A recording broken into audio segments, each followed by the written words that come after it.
Olá, pessoal. Mais um encontro nosso de processo penal no nosso módulo de processo penal aqui do curso Aprovação PGE. Na aula de hoje, iniciaremos jurisdição e ação penal. Um tema extremamente relevante, né? E já informo como é que a gente estuda essa temática. Jurisdição, a parte do nosso material aqui será suficiente. A parte de ação penal deve ser estudado com o nosso material, somado à leitura dos artigos 24 e seguintes que tratam da ação penal. Então, quando cai a ação penal, ou cai a literalidade do dispositivo, ou cai julgados sobre a temática que separamos aqui alguns importantes. Beleza? Antes de eu efetivamente ingressar na parte da aula de hoje, ontem na verdade, eu passei um slide aqui e ficou faltando 2 princípios. Vamos retomá-los aqui agora. Rapidinho, ó. Princípio da aquisição ou da comunhão da prova, né? O que é o princípio da comunhão da prova? As provas que foram produzidas no bojo do processo, elas não pertencem a quem levou para dentro do processo. Uma vez levada até o magistrado, essas partes, né, essas provas, elas são do processo, para que o juízo tenha ali o livre convencimento para formar o seu convencimento, para apreciar a prova e decidir. Então, com base nesse princípio, não importa quem produziu a prova. Não importa quem produziu a prova, ela não pertence às partes, e sim pertence ao processo. Dessa forma, a prova pode ser, inclusive, invocada em favor da parte que não a produziu. Então, se o Ministério Público levou uma prova e aí percebeu que dentro do processo essa prova favorecia mais a defesa do que o próprio Ministério Público, essa prova não é do Ministério Público, essa prova é do processo. Então, em homenagem ao princípio da comunhão da prova, não importa, independente de quem tenha produzido aquele elemento probatório, a prova será do processo e não das partes. No entanto, olha que importante, né? Somente cabe falar nesse princípio após a produção da prova. Por quê? Né? Até o momento em que ela não levar no processo, até o momento que essa prova não seja apreciada, a parte pode desistir dessa prova. Olha o que diz o 402, parágrafo 2º. A parte poderá desistir da inquirição de qualquer das testemunhas arrolada, ressalvados o artigo 209. Então, a prova só vai ser do processo efetivamente a partir do momento que ela ingressar efetivamente, né? Até o momento que iniciar a instrução probatória. Iniciou a instrução probatória, ela já faz parte do processo, não há mais como desentranhar essa prova, ok? E o princípio da oralidade, como tem por finalidade, né, prestigiar ali a celeridade processual, a economicidade do processo, porque, pessoal, muitas das vezes, entendam, né, aquele indivíduo, o réu, está preso. E ficar dividindo os atos do processo, dividindo o processo em várias audiências, isso traz um prejuízo para a celeridade e, por conseguinte, na prestação jurisdicional. Então, tem por finalidade a concentração. O que é o princípio da oralidade? Deve ser dada preferência à palavra falada, à escrita, né? Porém, sem exclusão total da escrita, até porque a gente sabe que existem momentos ou diligências que são a palavra escrita. Por exemplo, quando ocorrem os memoriais. O que são memoriais? Memoriais são as alegações finais por escrito. Em regra, as alegações finais são levadas de forma oral, à luz do princípio da oralidade. No entanto, quando houver a complexidade da causa, um número significativo de envolvidos, ou então houver ali um acordo entre o Ministério Público e a defesa, pode ser que essas alegações finais sejam convertidas em memoriais, que são essas alegações finais reduzidas a escrito caso haja alguma necessidade. Lembrando, complexidade da causa, número significativo de envolvidos, ou então uma convergência, um acordo entre a acusação, o Ministério Público, ou a defesa. Tranquilo? Tá bom? Desse princípio decorre o princípio da concentração, princípio do imediatismo, irrecorribilidade das decisões interlocutórias e o princípio da identidade física do juiz, né? Então, o princípio da concentração está previsto no artigo 400, parágrafo 1º, que diz assim: as provas serão produzidas numa só audiência, ou seja, as provas são concentradas dentro de uma mesma audiência, na audiência de instrução, né? Quando é apreciada as provas trazidas, elas devem ser desenvolvidas dentro da mesma audiência, tá certo? Ainda, como prestígio da celeridade processual, as decisões interlocutórias, em regra, elas são irrecorríveis, né? Para que não haja ali uma dilação probatória. Lembre-se, muitas das vezes, dentro do processo penal, o indivíduo está preso. Então, a prestação jurisdicional deve ser prestada da forma mais célere possível. E, por fim, o princípio da identidade física do juiz, previsto no artigo 400, salvo melhor juízo, parágrafo 2º, prestigia que o juiz que presidiu a instrução deverá proferir sentença. Por que isso, Tiago? Ora, é óbvio, para que esse magistrado, né, que tenha ali contato com a instrução processual, ele tenha condições de proferir a sentença. Não faz sentido um determinado juiz presidir a instrução e aí o outro juiz proferir uma sentença, ou seja, esse juiz que proferiu a sentença, ele não teve contato imediato com as provas trazidas nos autos. Então, o princípio da identidade física do juiz tem por escopo, tem por finalidade prestigiar que aquele juiz que proferiu, que presidiu a instrução, ele tenha maior cognição com aquelas provas trazidas e ali a prestação jurisdicional será mais efetiva, uma vez que, ora, quem presidiu a instrução tem mais condições de dar uma efetiva sentença, porque ele é conhecedor das provas trazidas nos autos. Tranquilo? Bacana? Então, esses foram os dois princípios faltantes que passou aqui no nosso slide, mas a gente teve cuidado aqui de retomar. Vamos lá. De retomar aqui a nossa parte principiológica. Então, vamos falar, já iniciarmos agora efetivamente no processo, vamos falar sobre pretensão. Prestem atenção aqui que essa parte é importante para que consigamos compreender a estrutura do processo penal. O processo penal, pessoal, ele lida com status libertatis. A diferença entre a pretensão do processo civil e a pretensão do processo penal é significativa, uma vez que no processo civil, muitas vezes, lidamos com questões patrimoniais.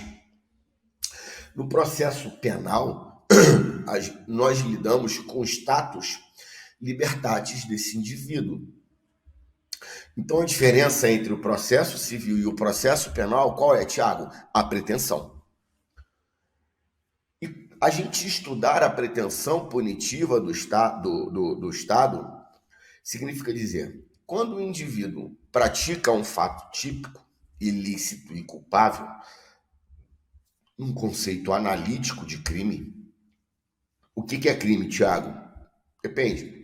De acordo com o conceito analítico, que é o que a gente adota no ordenamento jurídico, crime seria um fato típico, ilícito e culpável, ou seja, a doutrina trabalha com os substratos do crime.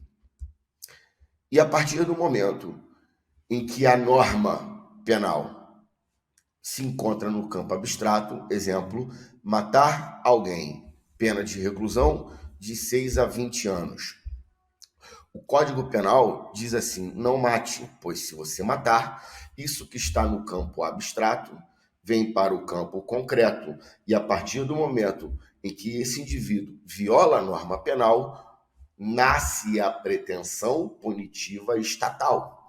Então, num conceito de pretensão, O conceito de pretensão punitiva é o direito que o Estado tem de exigir desse sujeito ativo que praticou o delito, de que ele se submeta a uma sanção penal. Por isso que o indivíduo, após a instrução preliminar, a investigação preliminar, após o devido processo legal, o processo penal efetivamente, após o trânsito julgado, esse indivíduo ele vai sofrer uma pena privativa de liberdade ou restritiva de direito, em homenagem ali à pretensão punitiva estatal. Então, vamos visitar o conceito, né? Pretensão pode ser compreendida como o poder do Estado de exigir de que quem comete o delito a submissão a uma sanção penal. É através da pretensão que o Estado procura tornar efetivo o direito de punir, o jus puniendi, exigindo do autor do delito que está obrigado a sujeitar-se a uma sanção penal. Então, por isso que esse indivíduo ele fica recluso, cumprindo essa pena. Tá? Então, diz lá, trata-se o que é a pretensão acusatória. É uma declaração petitória, isto é, uma consequência jurídica de um estado de fato, ou seja, houve uma lesão a um bem jurídico, lesão ao bem jurídico patrimônio, lesão ao bem jurídico vida, lesão ao bem jurídico integridade corporal, qualquer bem jurídico protegido pela norma penal. Quando há uma violação ao bem jurídico tutelado, haveria a necessidade de uma declaração petitória, desafiaria uma consequência jurídica de um estado de fato. Qual foi o fato? O bem da vida. Caio, mediante violência ou grave ameaça, subtraiu de Mévio um relógio. Qual é o crime? Em tese, crime de roubo. A partir desse momento, o que estava na norma penal em abstrato, dirigido a todos os jurisdicionados, nasce para o Estado a pretensão punitiva estatal. Seria esse o conceito. E a pretensão punitiva estatal, ela possui dois elementos integrantes: a pretensão punitiva estatal objetiva e a pretensão estatal subjetiva. A pretensão na vertente subjetiva, ela está correlacionada aos sujeitos processuais que figuram como titulares. O autor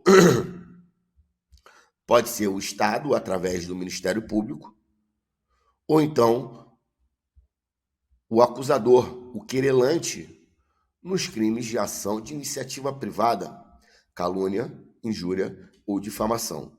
E no polo passivo da relação jurídica estaria o acusado. Lembrando, cuidado com designações, eu só posso falar em acusado a partir do momento que eu tenho uma relação jurídica processual deflagrada. Aqui estaria o juiz, aqui estaria o autor, aqui estaria o réu, ou acusado. Quando se forma essa relação jurídica processual, estamos diante, aí sim, de uma demanda penal. E, por fim, um terceiro julgador, que é o órgão jurisdicional. Então, a pretensão punitiva subjetiva se refere aos sujeitos processuais, aos entes que compõem ali aquela relação jurídica. De outro campo, a vertente objetiva da pretensão é o fato aparentemente punível. O Estado trabalha com fato aparentemente punível. O fumus comissi delicti. Eu tenho um fato que houve uma subsunção do fato à norma previsto como crime. Então, eu tenho fato típico. Na sequência, eu percebo se esse crime não foi praticado sob o manto de uma causa de justificação, as causas excludentes de ilicitude, uma legítima defesa, um estado de necessidade, um estrito cumprimento do dever legal ou um exercício regular de um direito, caso o fato típico tenha ocorrido sob o manto de uma causa de justificação, não há que se falar em crime, bem como eu analiso se esse fato típico e ilícito foi cometido sob o manto de uma excludente de culpabilidade, uma embriaguez involuntária completa, ou um desenvolvimento mental completo ou retardado, o indivíduo seria inimputável, ou então o indivíduo inimputável etariamente. A gente sabe que os menores de 18 anos não praticam crime, sim ato infracional análogo ao crime de faltaria a culpabilidade, e não esteja presente uma causa extintiva de punibilidade, a decadência, a prescrição, a morte do agente. Então, a gente trabalha com fumus comissi delicti. Então, essa seria a pretensão processual na vertente objetiva, que trabalha com um fato aparentemente punível, e bem como a pretensão processual subjetiva relacionada aos sujeitos processuais. Tranquilo? Então, de acordo com a professora Frânio Silva Jardim, o poder-dever de punir do Estado compreende ou pressupõe para que o Estado possa atuar com seu jus puniendi, com seu direito de punir, ele deve atuar diante da prática de uma infração penal, que o fato seja típico, ilícito e culpável, bem como esteja presente ali a possibilidade da punibilidade do sujeito ativo de uma infração penal. Por quê? É óbvio, né? Se estiver presente uma causa extintiva de punibilidade, esgota-se o jus puniendi, o direito de punir do Estado, e, por conseguinte, não haveria que se falar em pretensão punitiva estatal. Muito importante essa parte introdutória, pessoal, porque é ali o objeto do processo penal. Tranquilo? As condições de punibilidade se diferem das chamadas condições de procedibilidade. São coisas distintas, porque as condições de punibilidade são pressupostos, analisa-se antes do poder-dever. Então, quando vá formalizar uma demanda penal, o poder-dever do Estado de punir, eu analiso as condições de punibilidade. Ora, existe uma causa extintiva de punibilidade? Houve a prescrição? Houve a decadência? Porque se houve, eu não consigo nem demandar, nem analisar, porque isso é um pressuposto. Porque isso se refere ao mérito de uma pretensão, ao objeto da pretensão punitiva. As condições de procedibilidade, por sua vez, se relacionam tão somente quanto ao regular exercício da ação penal. A gente vai ver nas condições da ação penal: possibilidade jurídica do pedido, legitimidade, interesse de agir, justa causa. Então, as condições de procedibilidade, como, por exemplo, olha que importante, o Instituto da Representação. A representação, ela é um pedido, a autorização para que o Estado deflagre a persecução penal, para que o delegado de polícia, né, lavre um auto de prisão em flagrante pelo crime de estelionato ou instaure um inquérito policial, eu preciso de uma representação.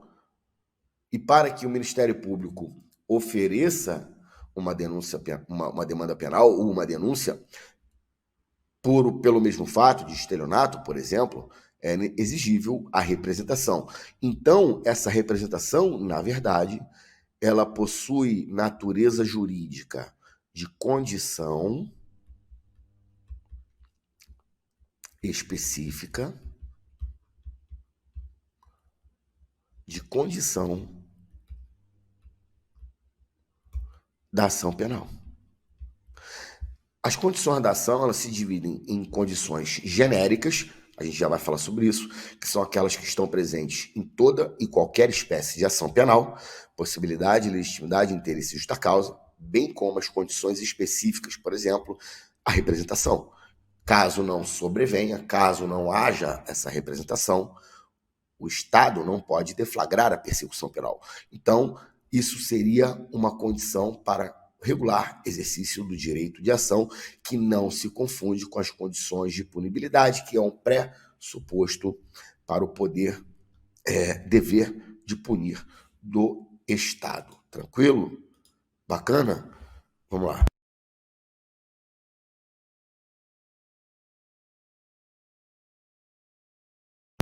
Já entrando na temática jurisdição, falando sobre pretensão punitiva, tomamos o cuidado de trazer a pretensão punitiva em seu viés objetivo, subjetivo, explicamos o que seria a pretensão punitiva, explicamos o que é a condição de procedibilidade. Agora a gente vai falar sobre jurisdição. A temática jurisdição também cai bastante em concurso. Se a gente não dominar esses preconceitos, esses conceitos iniciais, fica complicado que a gente consiga entender o tema ação penal. É muito importante que a gente consiga entender o que seria jurisdição. Jurisdição, iuris dictio, vem da expressão de latim, dizer o direito.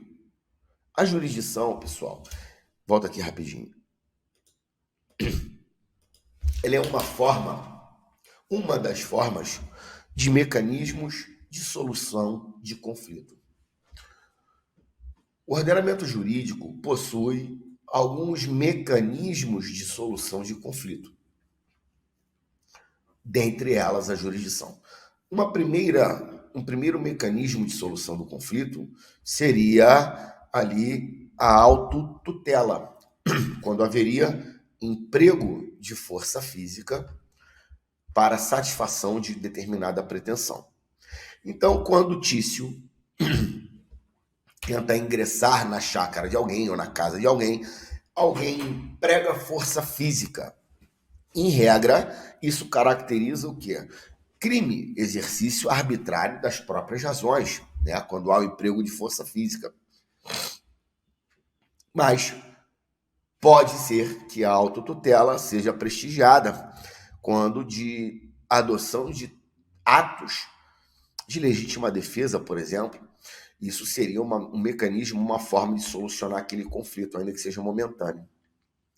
Uma segunda forma de solução de conflito dentro do processo penal seria a autocomposição, quando as partes iriam diminuir a sua resistência, iriam fazer uma composição, eu diminuo um pouco, você diminui um pouco e a gente entra em um acordo, uma composição. Estampado, por exemplo, dentro do processo penal, através, por exemplo, na transação penal. Lá na Lei 9.099, que trata do juizado especial criminal, a partir do artigo 60, quando um indivíduo pratica uma infração de menor potencial ofensivo, que são os crimes e todas as contravenções que não suplantem 2 anos.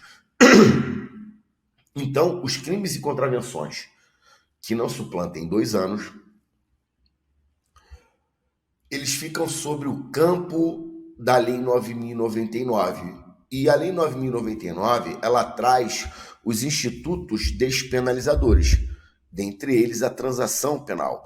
Haveria ali, o Ministério Público proporia algumas condições, proporia alguns acordos, traria algumas possibilidades. Esse indivíduo, cumprindo as cláusulas desse acordo, ao final haveria extinção de punibilidade, como forma de não iniciar o processo. Então, a transação penal seria uma forma de autocomposição, né? Por exemplo, o acordo de não persecução penal, artigo 28A do CPP, os crimes ali com a pena mínima a 4 anos, crimes não praticados com violência ou grave ameaça, pode haver ali um acordo entre o titular da ação penal e um indivíduo que praticou o fato aparentemente criminoso, cumprindo as cláusulas desse acordo, esse indivíduo confessado formal e circunstancialmente, que é essa diferença, uma das diferenças significativas para a transação, é a confissão. O acordo de não persecução penal exige que o indivíduo confesse formal e circunstancialmente a prática delitiva. Na transação não há essa exigência. E aí o indivíduo confessando a prática do crime, haveria a necessidade dele sofrer ali um acordo, cumprindo esse acordo, haveria extinção de punibilidade. Então, isso seria um mecanismo de solução de conflito. Qual, Tiago? A autocomposição. E, por último, a última forma de composição, de mecanismo de solução de conflito dentro do processo penal seria a jurisdição, né? A jurisdição é um poder-dever, conceito, é uma das funções do Estado, exercida, olha que importante, prioritariamente pelo Poder Judiciário. Prioritariamente, não exclusivamente. Mediante a qual o juiz se substitui aos titulares do interesse em conflito para aplicar o direito objetivo ao caso concreto. Ele não é exercido exclusivamente pelo Poder Judiciário, porque em algumas situações excepcionais, por exemplo, nos crimes de responsabilidade praticado pelo presidente da República, quem vai fazer esse juízo com força de definitividade não é o Poder Judiciário. Com a função precípua, a função típica de cada um dos poderes. A função típica, né, do Poder Legislativo é legislar, é inovar o ordenamento jurídico. Função típica, porque você sabe que o Poder Legislativo exerce uma função atípica, quando, por exemplo, julga o presidente da República em casos de crime de responsabilidade. Crime de responsabilidade aqui, pessoal, são infrações políticas administrativas previstas na Lei 1079 de 50, bem como a partir do artigo 85, as hipóteses que desafiam o impeachment, né? Então, o Congresso Nacional ele faz esse juízo. A Câmara dos Deputados faz um juízo de admissibilidade, da viabilidade a partir, salvo o melhor juízo, o quórum de 2/3, e o Senado julga aquele fato. Então, numa vertente de função atípica do Poder Legislativo, seria julgar o presidente da República no caso de crime de responsabilidade. Então, né, essa função de jurisdição ela é exercida prioritariamente e não exclusivamente pelo Poder Judiciário, tá certo? Então, jurisdição é o poder-dever estatal de resolver conflitos em substituição à vontade das partes. Caio e Tício estão disputando algo. Ou posso exercer autotutela ou autocomposição, ou então através da jurisdição, quando um terceiro, denominado juiz, imparcial, vai substituir a vontade das partes, solucionando essa demanda com força de definitividade. Essa seria a finalidade, ali o conceito de jurisdição. Então, de acordo com o professor Auri Lopes Júnior,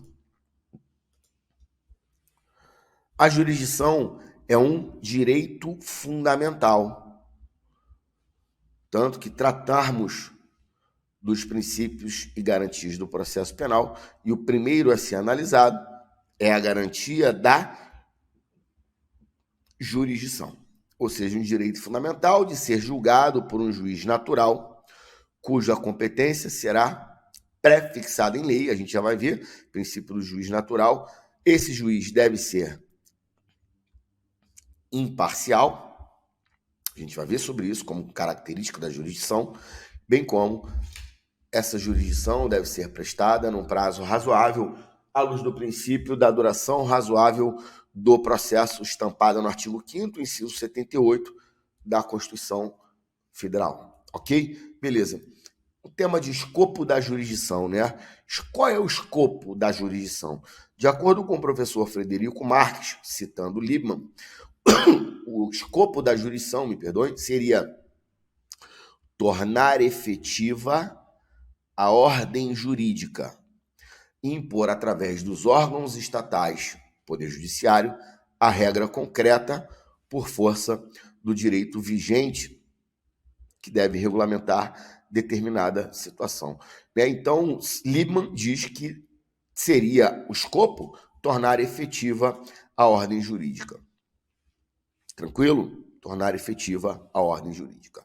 Vamos falar um pouquinho de alguns princípios afetos à jurisdição. Embora tenhamos tido a aula anterior sobre a parte principiológica, naturalmente a gente não consegue esgotar todos os princípios imanentes do processo penal dentro de uma aula, porque cada tema, por exemplo, jurisdição, por exemplo, ação penal, por exemplo, medidas cautelares, eles possuem princípios característicos do seu próprio tema. Então, embora a gente tenha ali traçado alguns princípios gerais, é importante a gente trazer aqui alguns princípios específicos, efetivos de cada temática. Beleza? Então, vamos lá. Princípio da jurisdição. Princípio da jurisdição, o primeiro princípio seria o princípio da inércia. Ora, como decorrência do sistema acusatório,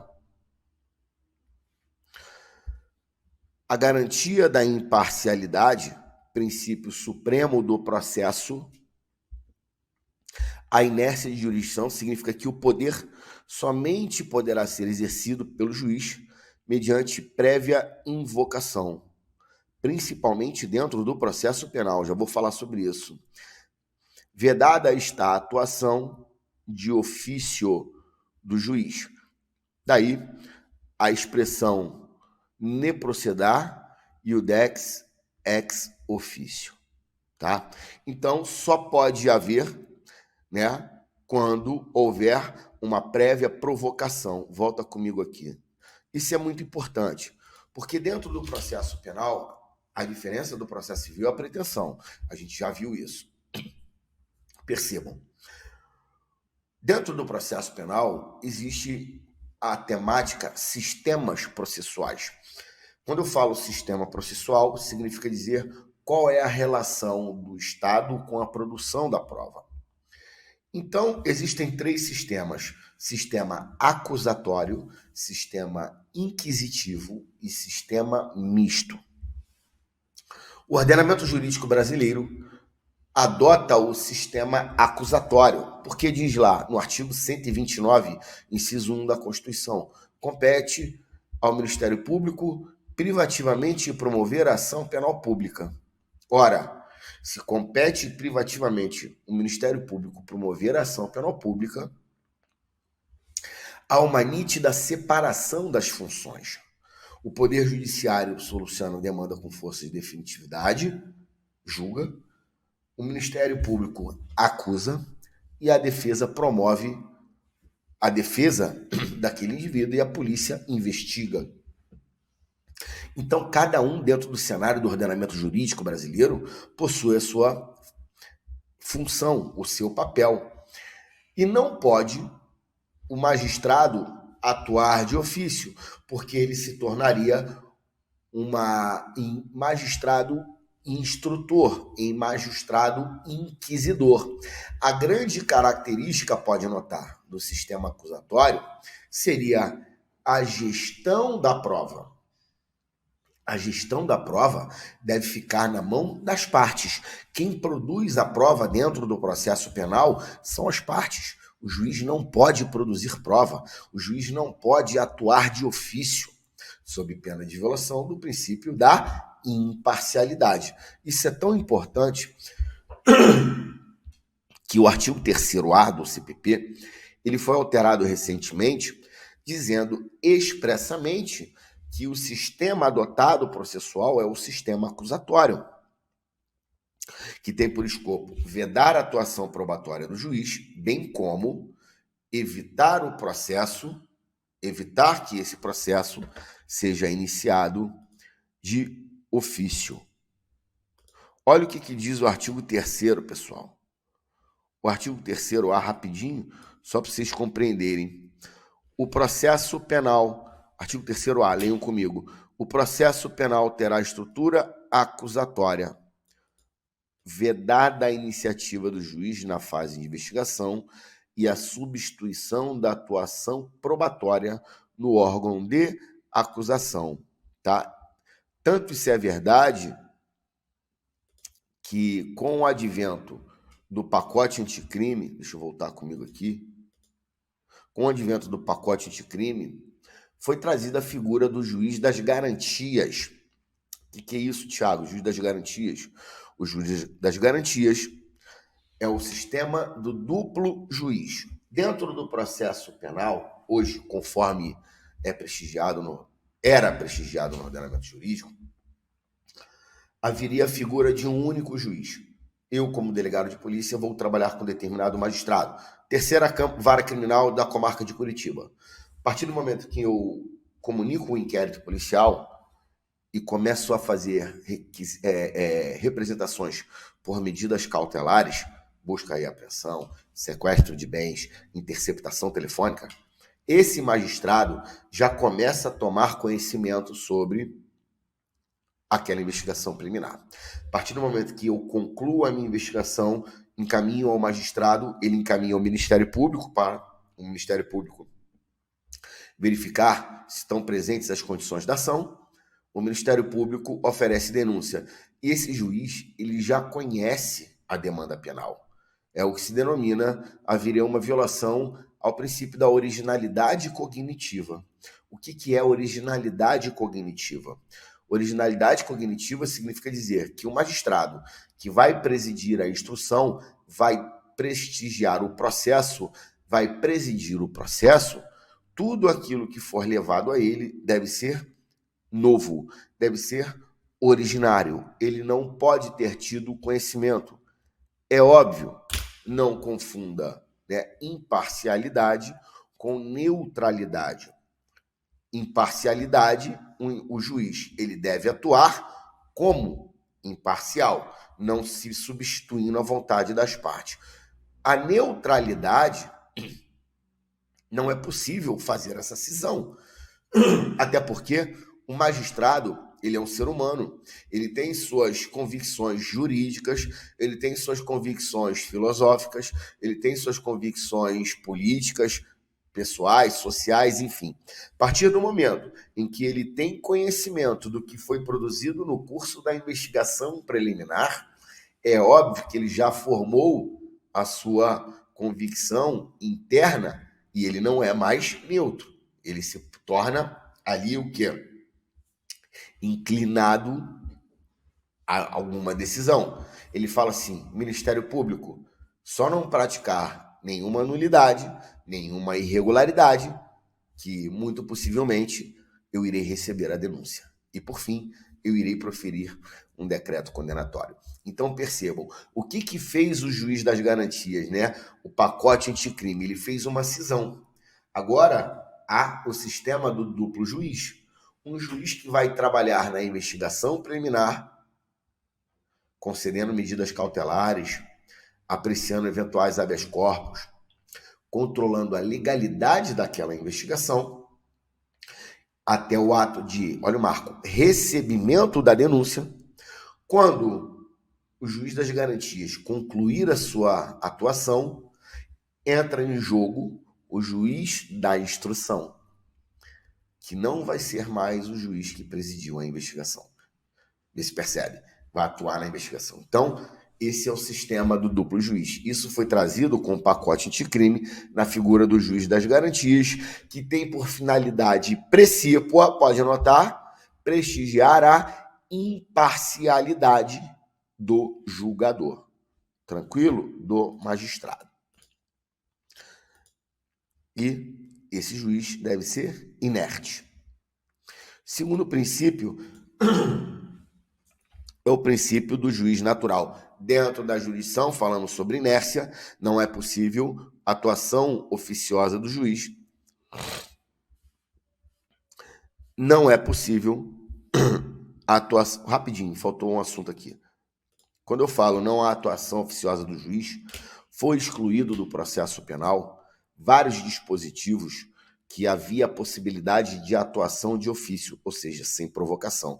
Com o advento da Lei 13.964, principalmente ali à luz do terceiro A, não existe mais atuação oficiosa. Exemplo, no 311 havia a possibilidade da atuação do magistrado de converter essa prisão de ofício, a prisão preventiva, no curso do processo. Caso houvesse necessidade, esse magistrado poderia converter essa prisão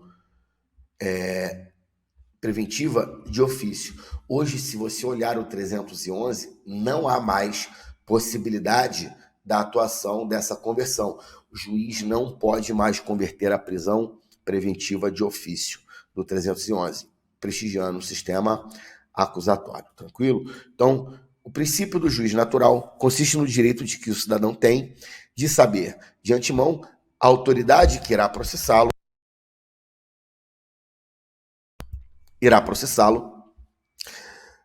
o qual juiz ou tribunal irá julgá-lo. Tá? Então, o nascimento da garantia do juiz natural se dá no momento da prática do delito. Não pode haver criação de juiz ou tribunal de exceção, tá bom? Não se pode manipular os critérios de competência, tampouco definir posteriormente ao fato qual será o juiz da causa. Ou seja, não pode haver uma manipulação para qual juiz irá definir. Né? Quem vai julgar essa demanda deve estar previamente definido antes da prática do delito. Princípio da indeclinabilidade da jurisdição. O juiz natural não pode declinar ou delegar a outro o exercício da sua jurisdição, né? Até porque existe uma exclusividade desse poder, de modo a excluir todos os demais. Então, o juiz não pode negar a aplicação do dizer o direito, exceto nos casos previstos em lei, por exemplo, ali, férias, não viola o princípio do juiz natural, certo? Bacana? Então, dentro dessa perspectiva, vamos falar rapidamente sobre ação penal, um tema muito importante dentro dessa temática. Ação penal, né? O direito de ação trouxe para si o exercício da função jurisdicional, de modo que ele deverá fornecer ao cidadão a tutela jurisdicional. É óbvio, né, pessoal? Se a jurisdição é exercida pelo Estado, onde vai haver a substituição das partes por um terceiro imparcial, é natural que esse Estado preste a efetiva jurisdição através da ação penal. Então, tá lá, o direito de ação é um direito público subjetivo porque deve ser prestado pelo Estado, consagrado pela Constituição, de se exigir do Estado juiz a aplicação do direito objetivo ao caso concreto, para, então, a solução da demanda penal. Ora, se você vai me substituir na atuação da vontade das partes, ali, a apreciação de um terceiro imparcial, é óbvio que você tem o dever de me prestar essa jurisdição, tá? Beleza? Então, é o direito que a parte acusadora tem, o Ministério Público ou querelante, mediante o devido processo legal, provocar o Estado juiz de dizer o direito objetivo ao caso concreto.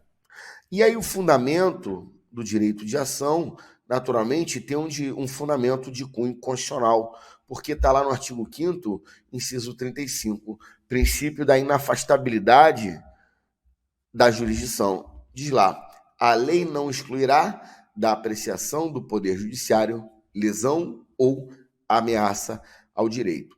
Então, à luz do princípio da inafastabilidade da jurisdição, seria o fundamento. Então, o direito de ação penal, ele é um direito constitucionalmente consagrado dentro do artigo 5º. E se está dentro do artigo 5º, inciso 35, seria um direito e uma garantia fundamental. Ou seja, o Estado vai substituir a vontade das partes, aplicando o direito objetivo ao caso concreto. Então, isso nada mais é do que, Tiago, um direito e uma garantia fundamental, prestigiada ali no princípio, né, da inafastabilidade da jurisdição. Então, já entrando na temática condições da ação penal, as condições da ação penal são aquelas condições para o exercício regular do direito de uma determinada ação. O Estado vai prestar a jurisdição através do juiz, do Poder Judiciário. O Ministério Público vai oferecer a demanda penal, mas essa prestação não pode ser de qualquer jeito, até porque o próprio processo penal, ele traz em seu bojo prejuízos significativos para aquele indivíduo. O simples fato de se exigir, o simples fato de existir um processo penal já traz prejuízos significativos. Prejuízos no sentido, por exemplo, de prejuízos psicológicos para aquele indivíduo. Prejuízos de natureza financeira, ainda que não sobrevenha uma sentença penal condenatória. Estou falando do simples fato de existir um processo. Imagine você prestando concurso público hoje, respondendo uma ação penal. Prejuízo psicológico, você não sabe se vai ser aprovado numa eventual investigação social. Prejuízo financeiro, uma vez que a gente já viu que não é possível dentro do processo penal um indivíduo sem um advogado, você vai ter que contratar um advogado, um prejuízo ali de ordem temporal, nem sempre um processo é prestado de forma célere.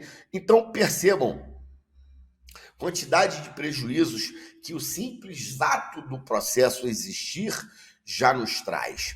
Então, pessoal, para que o Estado possa prestar essa efetiva jurisdição, ele deve preencher os requisitos mínimos para o exercício regular do direito.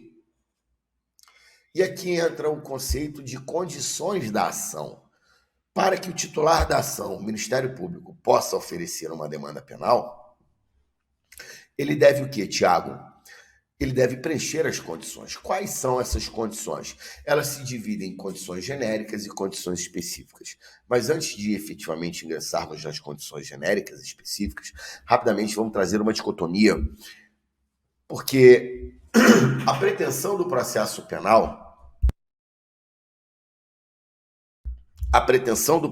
penal é completamente diferente do processo civil.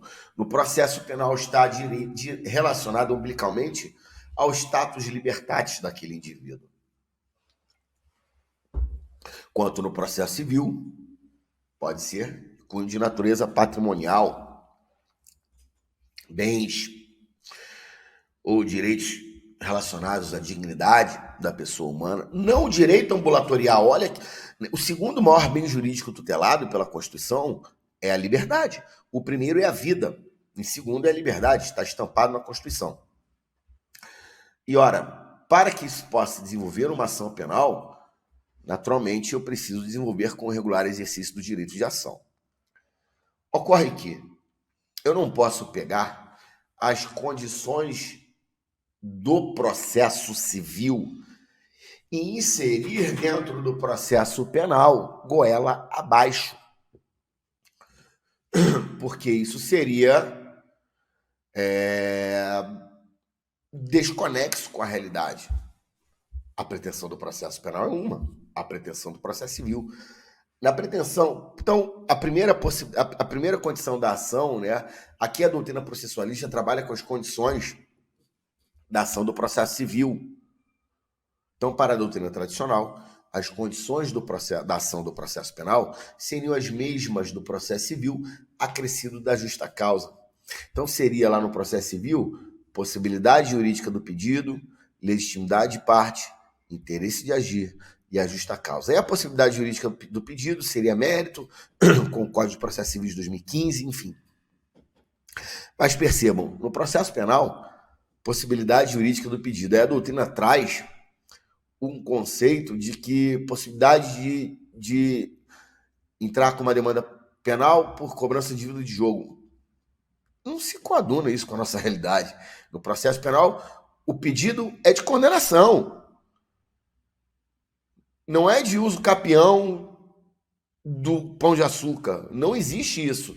E haveria uma crítica ferrenha que não se pode trabalhar com as condições da ação do processo civil. Mas, feita essa crítica, e aí teríamos as condições do direito do processo penal específicas. Ao invés de possibilidade jurídica de pedido, legitimidade de parte, interesse de agir e justa causa, trabalharíamos com as condições específicas do processo penal. Prática de fato aparentemente criminoso, fato típico, ilícito culpável, fumus commissi delicti. Trabalharíamos com a punibilidade concreta, legitimidade e interesse de agir. Então seria mais ou menos isso. Então aqui, do que eu estou falando. As condições da ação para a doutrina moderna são condições da ação, não podem ser extraídas da teoria geral do processo civil, porque o processo penal teria suas próprias condições da ação. Nesse sentido, o professor Auri. Então haveria uma cisão. Para a doutrina tradicional, as condições da ação, possibilidade jurídica do pedido, legitimidade de parte, interesse de agir, justa causa e alguns originalidade. E a doutrina moderna do próprio processo penal, nesse sentido, o professor Auri Lopes Júnior, defenderíamos a prática de fato aparentemente criminoso, punibilidade concreta, justa causa e a legitimidade de parte. Tá? Então, a gente já vai entrar nessa temática no nosso próximo bloco, porque é um tema denso, é um tema complexo. Não vamos fazer aqui uma correria para a nossa aula não ficar muito extensa. Vou encerrar a aula, esse bloco de hoje, de agora, e já na sequência já inicio ali as condições de ação específicas, genéricas, e a gente vai falar sobre tudo isso, tá bom? Até já.